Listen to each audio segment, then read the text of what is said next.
Hi there, it's Kevin with Roguedeckbuilder.com here with a replay match. I hope you guys don't mind these replay matches. Sometimes I am not recording as I want to concentrate on the actual tournaments, or I just don't feel like actually doing a video series I've already done. This one is the Dredge deck, and I thought I'd do a recording because this is an 8-man, where, spoiler, I do win this 8-man 3-0, 6-0, so no losses here. And a lot of the games are nail-biters. And another reason I'm going to start doing some replays is, in all honesty, I think I play a lot better when I can actually think about my decisions rather than have to commentate and try to play it out as well. I think there's some play mistakes in this match as well.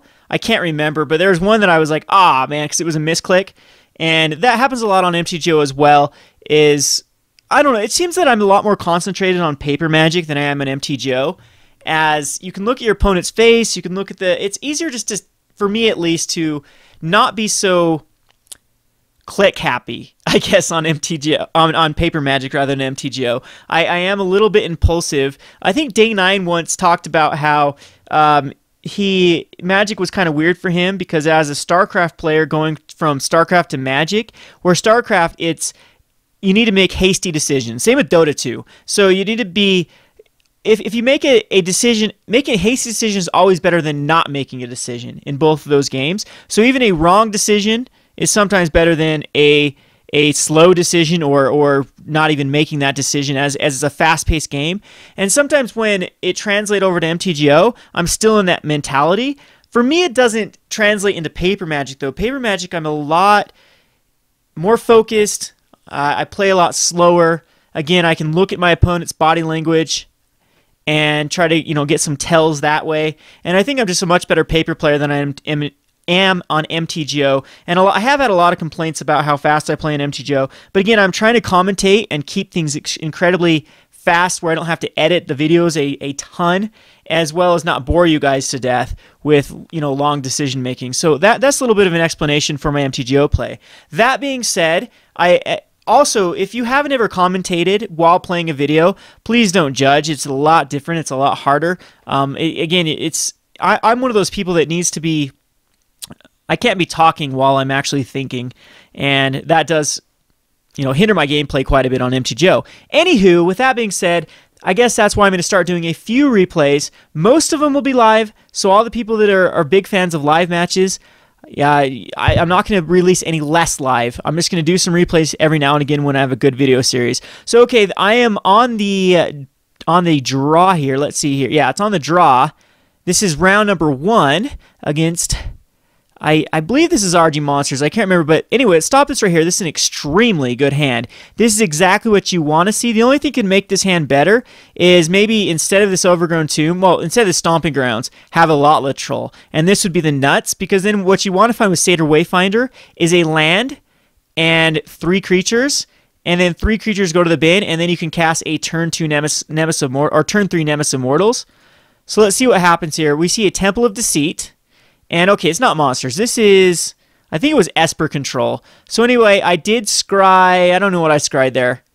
Put on top, so we'll see what I scried into. Sorry, replay's going incredibly quick. Oh, another Satyr Wayfinder. So I will go that line of play. So Satyr Wayfinder finds the perfect. This is the perfect. I mean, sometimes you'd want less relevant creatures in the graveyard, but Lifebane Zombie against this deck, I have a 1 of Lifebane Zombie in the deck right now, so this is the perfect card to go to the graveyard.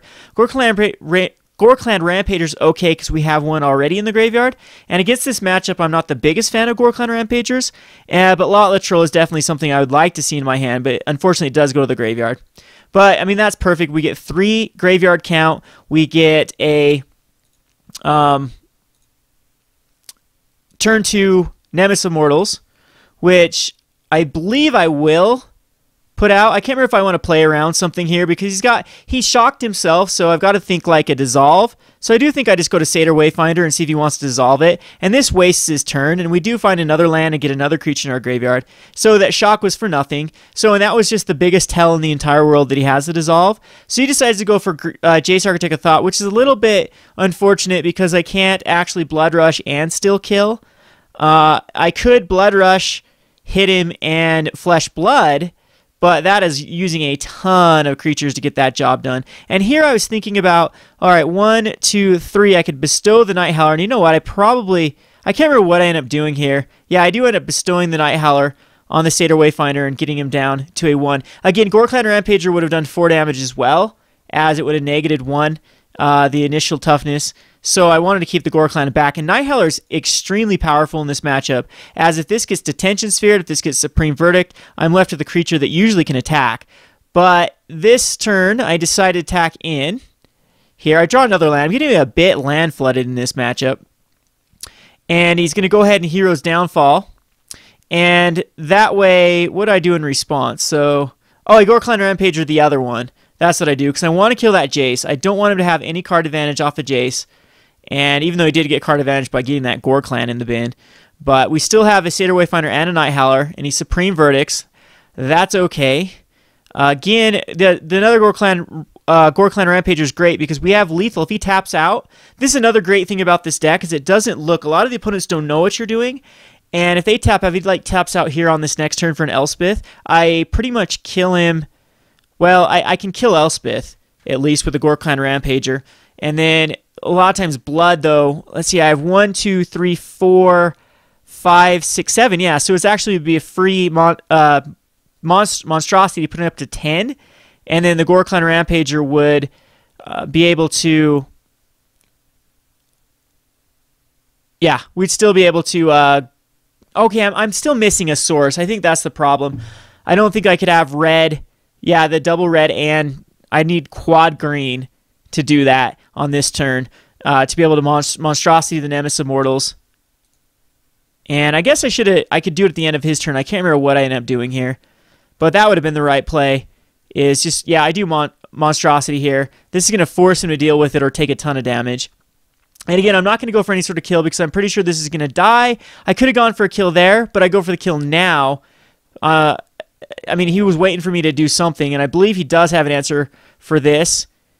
He does have a Dissolve.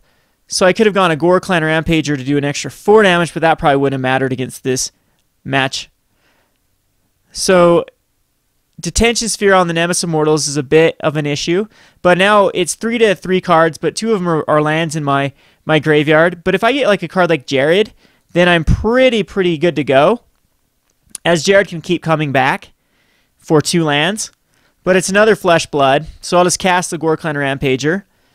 And again, if he taps out, he just pretty much dies here, but he Hero Downfalls that, so that's the second Hero's Downfall. So he's out of Supreme Verdict, Dissolve, and Hero's Downfall, and Heliod comes out here.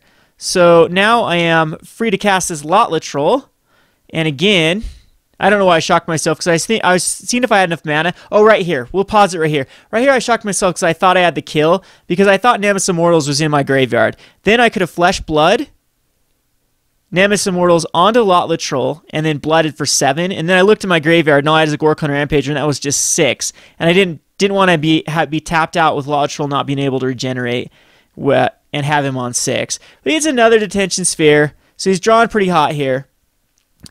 And then we are drawing the worst ever. I mean, we're down to 35 cards, so that is almost half our deck. We have 1, 2, 3, 4, 5, 6, 7, 8, 9, 10, 11. So, yeah, just about half our cards. So that's pretty normal, actually. Half our lands.